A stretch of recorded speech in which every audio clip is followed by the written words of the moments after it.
Өз учурунда аскер тармагында татыктуу кызмат өтөгөн ардактуу ардагерлердин бири Байбатчаевдардын үй бүлөсү.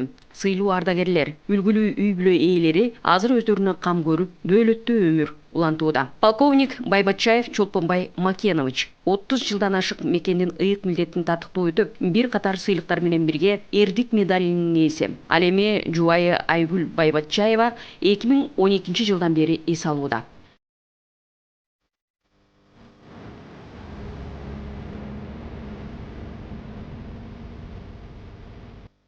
Asker kızmatıga gelip kalıştığın sebebi bizdin ayılda bir askerge okugan, jogorku askerdi bütken bir kişi var ele.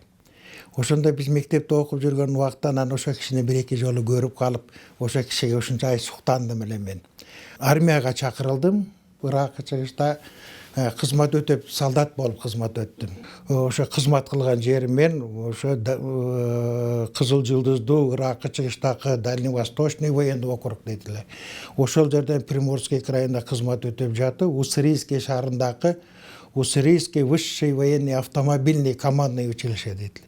Ошо жерге тапшырып, анан ошо жерде окуп калдым. Мындай карап көргөндө ошол эле от солдаттан полковникке чейин жеттим да, бүт званиялар дедим.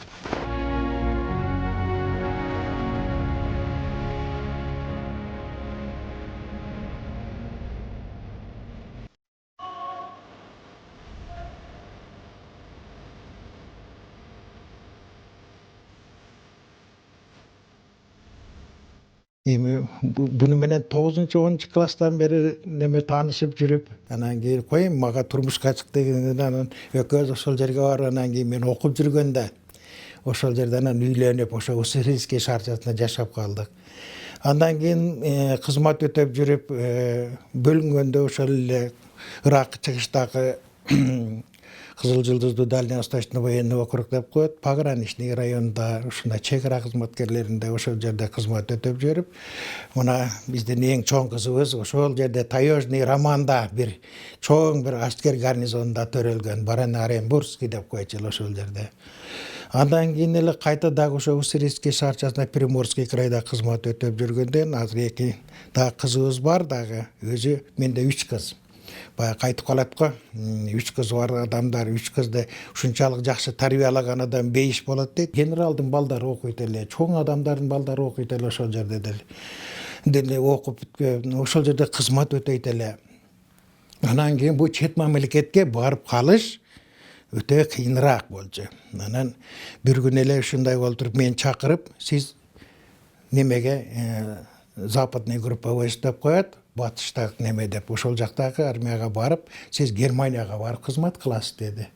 Ошондо ушунчалык бизде үй бүлөлүк неме пайда болуп, ушундай патриоттук сезим пайда болуп, мени ушундай бактады, мени барктады дегенсип, мени чет мамлекетке жөнөтүп атат деп коңшуларга айтсак, ой дешип баары чет мамлекетке кетип атасыңарбы деп. Ооба, туура чет мамлекетке бардык, ал жерге барып дагы кызмат өтөдүм. Ал жерде да жакшы должносттордо, жакшы немелерде, жакшы кызматтарда болдук. Чет өлкөдөн тажрыйбасын арттырып келген офицер Чолпонбай Байбатчаев өлкөбүздүн аскер тармагындагы айрым мүчүлүштүктөр, канчалаган көйгөйлөрдү калыпка келтирүү керектигине баам салган. Ошол учурдан тартып алдыга өз максаттарын коюп, бул багытта чын тилден кызмат кылуу менен ийгиликтерди жараткан.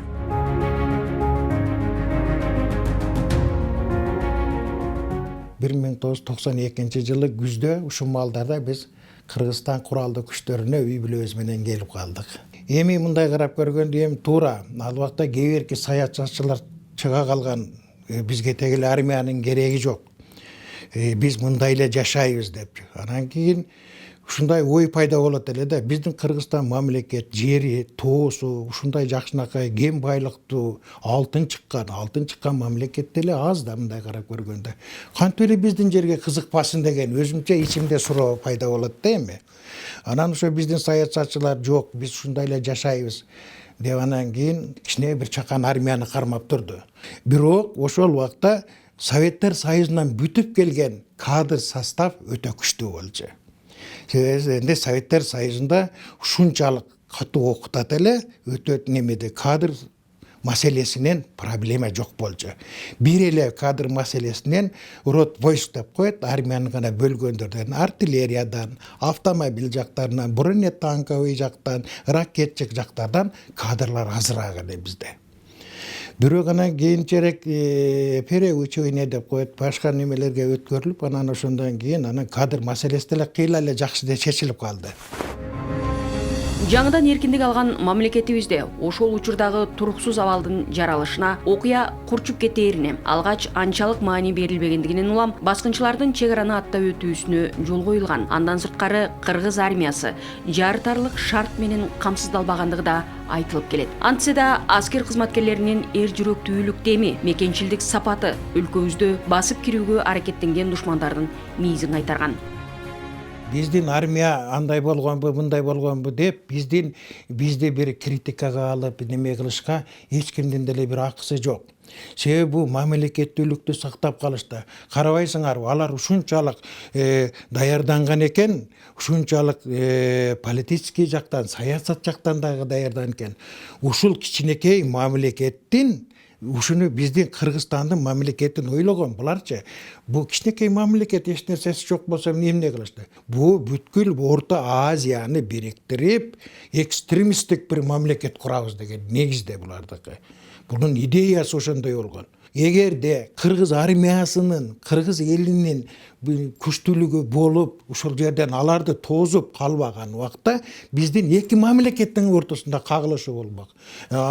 Өзүңүз билесиздер, ал убакта өтө күчтүү диктаторлук мына Өзбекстанда мамлекеттин орноп турганын аны жакшы эле билебиз да. Көп жерде айтылып жүрөт, жазылып жүрөт, башка болуп атат. Курман болгон адамдарыбыз көп бул жерде, ушундай болгон адам, жанын берген, алтындай жанын берген адамдарыбыз, жоокерлерибиз бар, сыймыктаны менен караш керек деген ойдомун. Анан эми бул тарыхты эч убакта эч ким чечип ала албайт. Катышкан чыныгы үй бүлөдөгү адамдар биз муну билебиз. Биздин эсибизде аскер сезиминде батальондун биринчи тозатта турган. Бокбашы деген ушундай неме бар. Мына азыр деле айтылып жүрөт, кээ бирки тарыктарда ошол жакта ашып түшкөндө. Бизде уйку деген болгон эмес. Эми тегелеп ушундай биздин бийик зоо тоолордо мен деле андайды мындай шаарда жүрүп көргөн эмесмин. Биздин бийик тоо зоолордо ушундай аба ырайы катаал болот экен. 1 саат туруп жамгыр жайт, 1 саат туруп шамал болуп кар жайт. Анан ошондо ошолорду колго түшүрүп, анан экинчиден ушул жерде биздин элдерди немеге алган экен, заложник деп коет, барымтага алган экен. Ошолорду бошоттук, мамлекет баалап, ошо эрдик медаль менен ошондо сыйландым. 2002 жылы анда командир дивизион болуп туруп, Баткен облусуна барып калдык. Анда Баткен облус боло эле келе, кийинчерээк анан статусалуу облус болуп калып алды. Ал жерде 7 баатыр мурунку жылы каза болгон жер. Ошол жерден ошо сок тарапка өтүшкө аракет кылган, мыйзамсыз куралданган адамдарды тозоткупко ошол жерде турдум. Ал жерде туура ошол жерде деле кичине кагылышуу болду, бирок көп деле эмес. Себеби дегенде уже биздин армия чегарачыларды кое баштады. Өзүбүздүн чегарачыларды, өзүбүздүн заставаларды кое баштап, тоону кыдырып, ат жамбы, жөөбү кыдырып, ар бир тегеректе, ушу чегаранын тегерегинде бир куралчан адам жүрсө деле бирөө деле сезген эт да. Бул жерди кайтарат экен деп. Мурунку жылы бош эле жаткан талагалар келип алып, чатырларын тигеле меймандап, койлорун уруп согуп жеп, малдарын тоноп жеп эле жүрө беришкен экен да. Ошол жерде эми көп деле кагылышуу болгон жок. Бирок ошол жерде бир 8 айдай тозотто турдук. 6-обон деген бар эле. Батальон 6 батальонда өтө чоң ошол жерде каргашалуу окуялар болду. Көптөгөн жигиттер 18-19 адам курман болду ал жерде. Менин балдарыман жоготуу болгон жок. Ал жерде анан кийин жакшы кызмат өтөп, жакшы рейдовый немелерди жүргүзгөнүмө байланыштуу. Ошондо азыркы генерал армия Топоев коргоо министри эле. Ошонун колунан досрочно подполковник деген званияны алдым ошол жерден. Кыргыздын негизинен наракка келгенде биз өтө ушундай тарбия көргөн нары каныбызда калган ушундай бир патриот адам келебиз.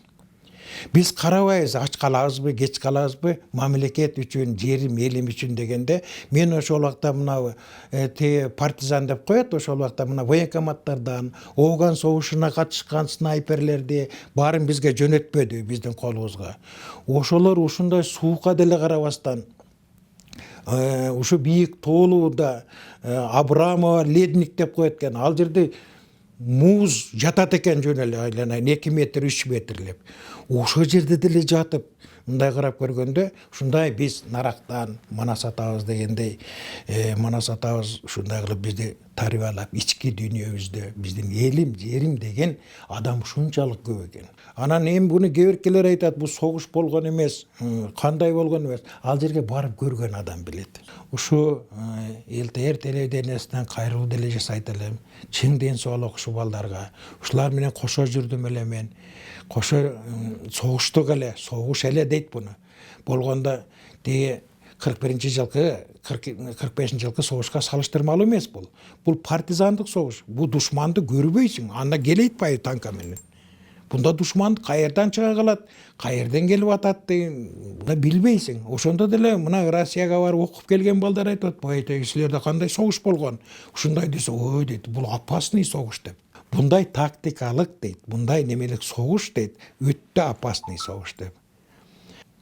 Мына эми азыркы убакта деле ошолорго деле мына колунан келишинче көңүл бурулуп, атпайбы. Мына президентибиздин указы чыгып, айыл өкмөттөрдө ушул Баткен согушунун ардагерлерине катышкандарына неме кылып кичине льготторун пайда кылыптыр. Эми рахмат баарына.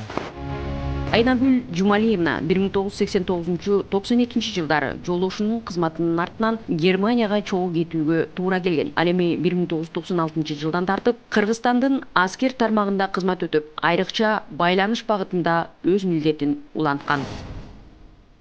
Билесиңер, армияда эле эмес, Кыргызстан боюнча мындай кыйынчылык убак болду. Ошол маалда мисалы биз кээде 3 айлап, 4 айлап айлык албайт элек. Эми ошондо деле биз эметпе буларды күнөөлөбөй, түшүнүп эле жашадык.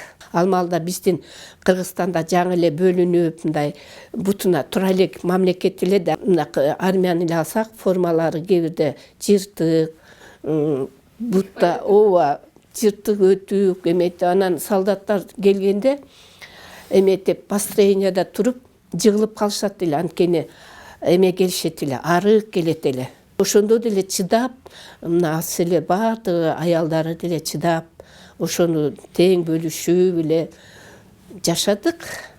96 жылдан 98ге чейин телефонист болдум. 98ден 2003гө чейин телеграфист болдум.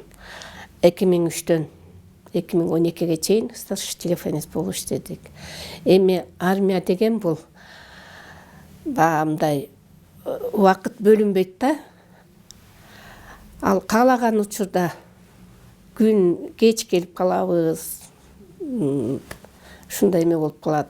Мындай тревога болуп калат. Биз дайым ошого даяр болуп турушубуз керек да.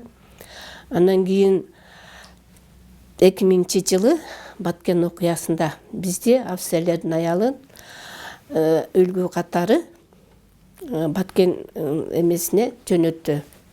Баткен областына. Анда область эмес, Баткен эмес болчу. Ошондо 2 майордун аялы полковник Ниязалиев раматтылык өтүп кетти. Биз Баткенге командный пунктка для обеспечения связга бардык. Анын 2 кызы калды, менин 3 кызым үйдө калды. Менин жолдошум Айдаркенде турат. Мен Баткенде, анын күйөөсү да Баткенде. Биз как жены декабристы, где муж, там и жены дегенде болуп калдык да. Ошол маалда кыргыз элинин ушунчалык ынтымактуулугу, эриктүүлүгү, батырлыгы, мындай күч, намыс деген өтө күчтүү да кыргыз элиндечи. Ошондо биз баратканда мындай элдер көрүп, мисалы биз токтоп базардан кичине продукт алалы деп келсек, ушунча бири нанын көтөрүп келип, бири алмасын берип, наны жеп кеткиле деп баардыгы бир адамдай болуп, ушунчалык колдорунан келгенче бизди ушу аскер адамдарын колдошту да. Азамат эр жигиттерибиздин катарында биз да барып автомат көтөрүп ошол жерде Баткен окуясына катышып келдик. Эми балдарым үчүн эне болгондон кийин каякта болбосун баары бир кыжалат болосуң. Балдарым эмне болду, тамак иштеби, сабакка бардыбы же уктап калдыбы деп ар бир эне ата өзүнүн балдарын ойлойт. Эми биз Баткенге кеткенде мен сиңдиме каратып коюп кеттим. Анан эми биз ант бергенбиз да. Эметипчи. Согуш убагы болобу, тынчтык болобу, биз дайым даяр турушубуз керек.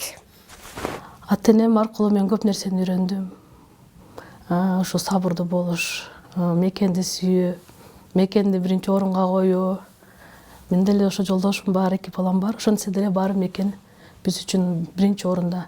Атам ошо билем немечи болуп туруп калган маалда тамак алып барып, атам жанында калып калат элем. Кийин ошо жана Баткен окуясы башталганда деле ошо атам алар районунда болуп калганда, апам Баткен жакка кеткенде, ал маалда эч кандай мындай неме жок эле, байланыш жана азыркы мобильный видеозвонок деген, WhatsApp деген жок эле. Ошонсо деле жүрө берчү экенбиз. Ошону дагы мына биздин адамдарыбызга аскер шарчасына да мындай ыраазымын да, ошол кошуналарыбызга бизди карап, көз салып, жүрүшөт бекен жакшы деп жүргөнүнчү. Ата менен апам менен чогуу иштегендер, эми алар эми пенсияга чыгып атышат, эми ардактай салып, ошонсо деле эч качан унутушпайт да. Сен атаң мындай нерселерди бизге үйрөтөт эле.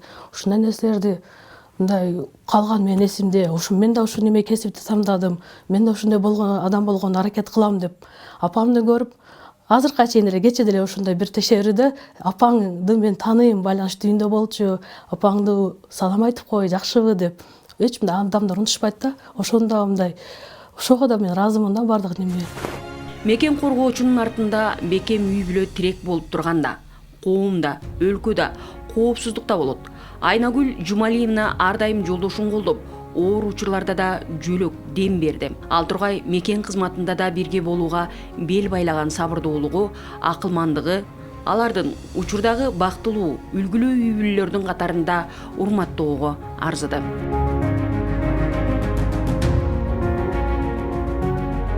Чолпонбай Байбатчаев жана Айнагүл Жумалиевна ыйык милдет өтөп, элдин тынчтыгы, өлкө келечеги үчүн өмүрүнүн басымдуу бөлүгүн арнаган ардагерлер. Азыр деле ар кандай иш-чараларга катышып, өз кеңештерин айтып турушат. Биз бирге көп кызмат кылдык. Мына Түштүк Батыш регионалдык башкармалыгында ошол жерде бирге кызмат кылдык. Аскердик кызмат боюнча, коопсуздук боюнча кызмат өтөдүк.